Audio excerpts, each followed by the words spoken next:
two quotes. One is Byron Katie talking about karma. And she says, karma is an unexplored belief. So karma is just cause and effect. We do something and there's consequences, maybe, good consequences, maybe, unfortunate consequences.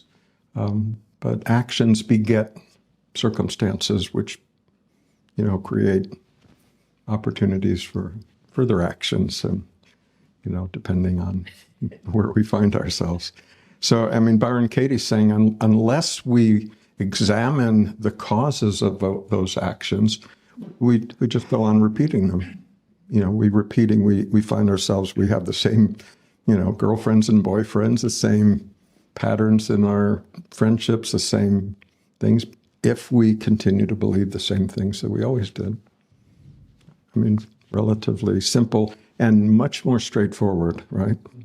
Because the undoing of karma can be done now by examination. It's not like a multi-lifetime project. The second quote is Nisargadatta Maharaj, who was one of the most brilliant sages of last century from India.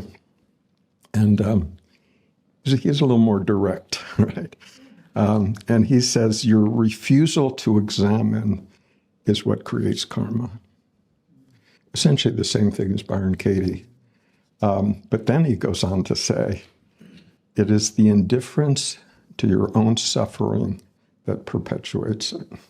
In other words, we can sort of get used to our condition, our state of mind, our circumstances, and it's like, well, it's not too bad. I can tolerate this, I only have so many years left, and maybe I can just tough it out and it won't be too bad. It's a pretty powerful statement. The indifference to our own suffering is what perpetuates it.